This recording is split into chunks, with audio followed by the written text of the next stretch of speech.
بسم الله والحمد لله والصلاة والسلام على رسول الله وعلى آله وصحبه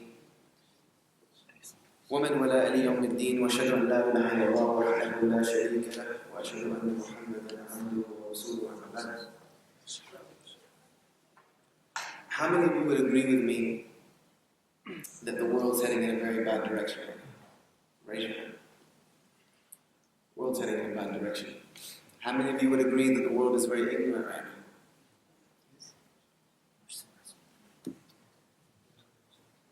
Being that that's the reality, we have to ask ourselves, what role do we play in all of it?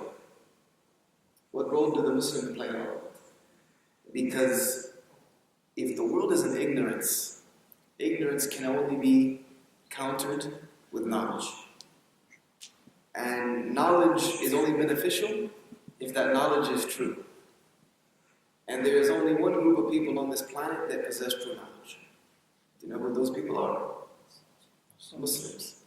We're the only people who have access to true knowledge. We are the only people who have a connection with Kalam Allah, the speech of the Creator. So if the world is headed in a very bad, dark place, then we are going to be responsible for it, whether we like it or not. We are a people who are accountable. Muslims are not introspective people. We're not people who only care about us and what I can benefit myself with. Muslims are people who were designed by Allah and His Messenger ﷺ to be a benefit to humanity. كُنْتُمْ خَيْرُ أُمَّةٍ أُخْرِجَ إِلَى النَّاسِ. You are the best people ever brought forward for mankind. These were the companions, but why? Why? تَعْمَلُونَ الْمَعْرُوفِ وَتَنْحَنَ الْمُنْكَرِ وَتُؤْمِنُونَ بِاللَّهِ. This is why they were the best generation. Because they were actively contributing to their society. They were actively trying to make the place where they were better. What are we doing now? We are in the West. I was born and raised here, so I'm a little bit excused. But those of you who came here, you're in the West. For what reason? You're here to gain something that is a benefit from this dunya, from this country.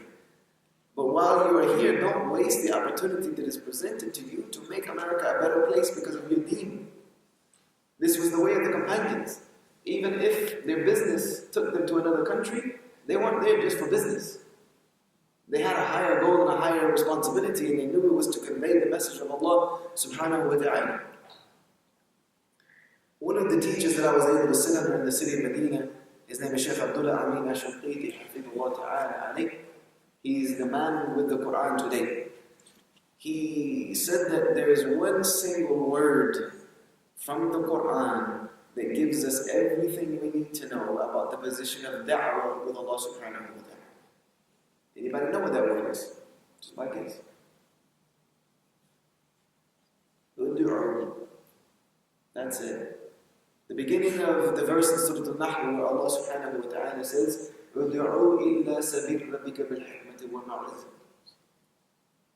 That first word, ud'u, is a command from Allah subhanahu wa ta'ala. And that's all the evidence a Muslim should need to know that da'wah in Allah is wajib. It's mandatory. It's compulsory upon us. And there is no excuse. It's just as obligatory as when Allah subhanahu wa ta'ala says, وَأَقِيمِ الصَّلَاةِ. Now, if I were to tell you that I've been Muslim for 16 years, alhamdulillah, but I've never prayed because I don't know how, what would you say? Am I excused? Am I excused from praying because I don't know how? Why not? I don't know how. Because you're not allowed to be ignorant of things that Allah subhanahu wa ta'ala has commanded. If Allah has commanded you to do something, then the knowledge of it is also wajib. Like for instance, salah, the knowledge of how to pray is mandatory. The knowledge of the arkan of salah is mandatory upon each and every single human being, every single Muslim. But why? Because salah is mandatory. Zakah, knowing how to pay zakat properly is mandatory for someone whose zakat is eligible for, required upon them. The rulings of siyam are mandatory for you because you have to fast the month of Ramadan. The same way of da'wah has been made obligatory by Allah, and His Messenger sallallahu alaihi wasallam, then the knowledge of how to do it is mandatory. The knowledge of how to do it is mandatory. And it's not excusable. It's not excusable. Our Prophet sallallahu alaihi wasallam made it mandatory as well. بَلِّغُ عَنِّي وَلَا غَيَّ. Convey for me even if it's one verse. I'm going to share with you one little small simple thing. And that'll be it, inshallah, since I've been up for like 48 hours, had a cold for the past 2 days. So I'm fading to black, as they say. The Prophet ﷺ, during his farewell sermon, which is the most authentic hadith, the farewell sermon is one of the most, if not the most authentic narration from the Prophet ﷺ, because it is related by so many companions in such a mutawatir fashion. But within that sermon, he laid out the synopsis of Islam, what Islam is about. What Islam is about, the equality of race, piety being the status of your rank with Allah subhanahu wa ta'ala, the end of riba, treat your women well, all of these things. But at the end of this sermon, and the Prophet ﷺ knew this was an important statement because he knew this was probably the last time he would have a chance to speak to the Ummah. With his last statement in the farewell sermon, he did something that no other prophet had done. No other messenger before him had done.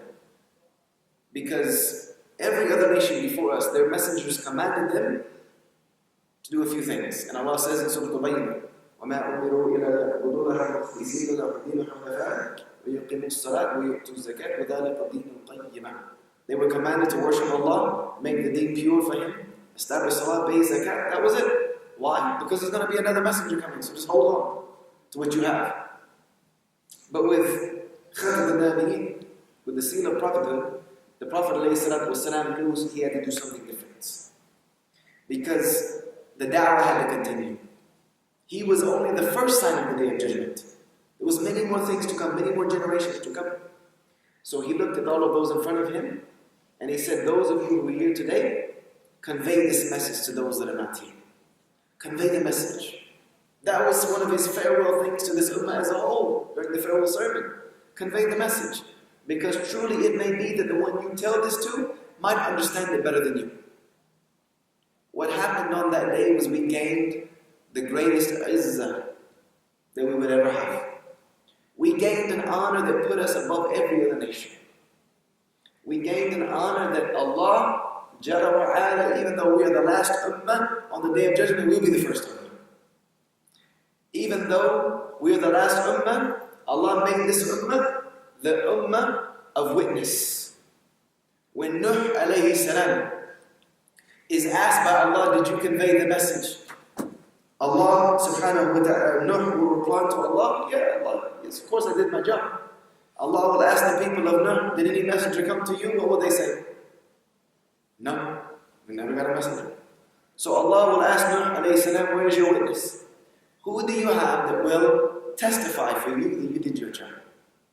Who would Nuh tell him to go? Who would Nuh tell Allah subhanahu wa ta'ala to ask? Go ask Muhammad and his followers. Go ask the ummah of Muhammad sallallahu alayhi wa sallam, did I do my job? And when we are asked, we will bear witness. Nuh did his job. It's in our kalam. It's in the kalam of Allah subhanahu wa ta'ala. It's in the speech of Allah. It's in the Quran that he did his job. The same with Musa, the same with Isa. We've been given an honor, brothers, that no other ummah has. Because we were commanded to do the job that no other ummah has had. To take up the job that only prophets and messengers did. Only prophets and messengers were given the torch of going out to the world to give da'wah. Every other prophet and messenger left his ummah with the task to continue to hold on to the message and to follow the law, to follow the book. We were commanded something quite different. Quite different. But do we live up to that task? Do we do our job? And after the Prophet ﷺ told us to continue to convey the message, he raised his fingers to the heavens and he said, Oh Allah, bear witness. Oh Allah, bear witness. Oh Allah, bear witness. I have indeed conveyed your message. I've done my job. You gave me a job 23 years ago with Qum fa'andir, to get up and go warn the people. I did it. I've handed it to the greatest nation that will ever come from mankind. I've done my job. Allah subhanahu wa ta'ala responded with what? What did Allah reveal on that day? Al-yawm akmaltu lakum deenakum. Subhanallah. Allah completed His entire way of life for humanity. From the time of Adam alayhi salam until the time of the Day of Judgment, Allah completed His way of life for humanity on our backs, on the backs of this ummah. What are we doing with our lives? Look at the honor Allah Azza wa Jalla has given us. Allah has made us the vanguard of humanity. Allah has made us to follow and tread in the path of the greatest men to ever walk the face of this globe. And we're wasting our lives. We're wasting our time away in things that do not benefit us. Things that will not give us any benefit on the day we meet Allah subhanahu wa ta'ala. We have to wake up. We live in a world where there's an opportunity for da'wah now. The entire world has become the land of da'wah, even in Muslim countries. I've lived in Egypt for a while, I've lived in Malaysia. The Muslims need it just as bad. We have a responsibility to get to work. And the greatest thing that we can do when it comes to da'wah is to connect people to Allah subhanahu wa ta'ala with tawheed. This is it. This is the first order Allah has given to humanity, all in the Quran. فَعَلَمْ أَنَّهُ لَا إِلَهَ إِلَّا اللَّهِ. So have knowledge that I alone exist as God and I am to be worshipped. فَعَلَمْ أَنَّهُ لَا إِلَهَ إِلَّا اللَّهِ. So this is the message we need to be conveying to humanity. We need to be concerned about humanity's welfare.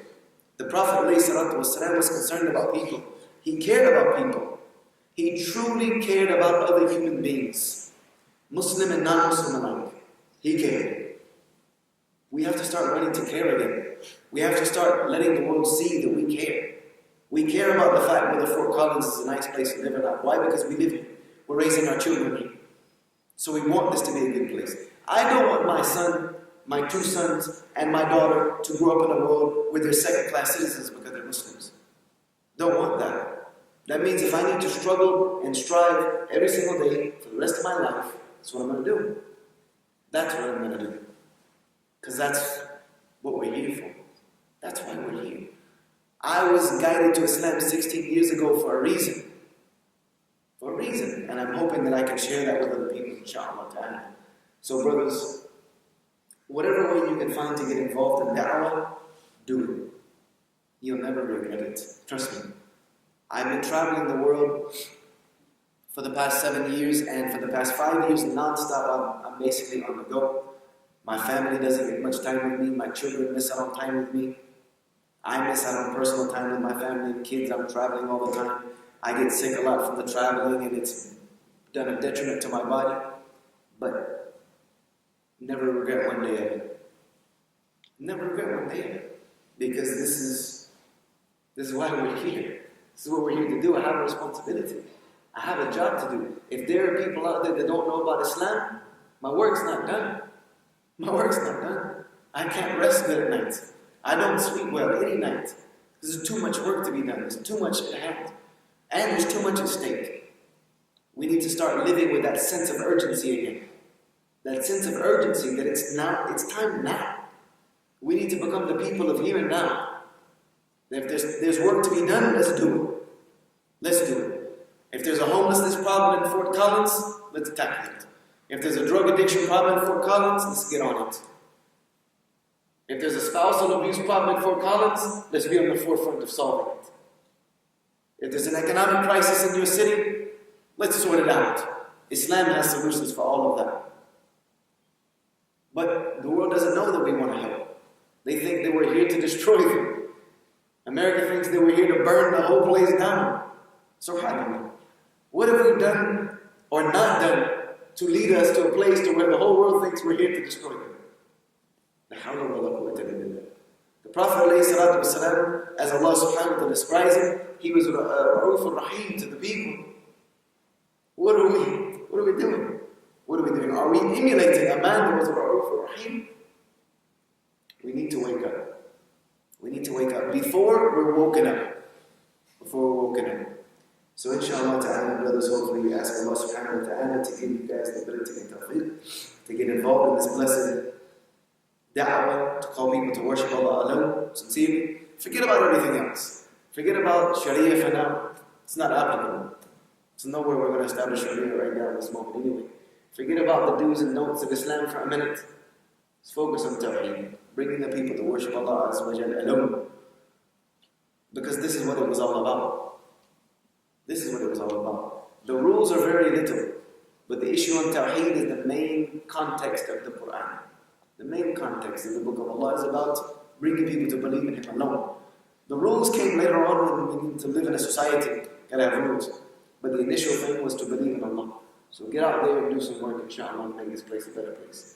جزاكم خيرا سبحانك اللهم وبحمدك واشهد ان لا اله الا انت استغفرك واتوب اليك. جزاكم خيرا.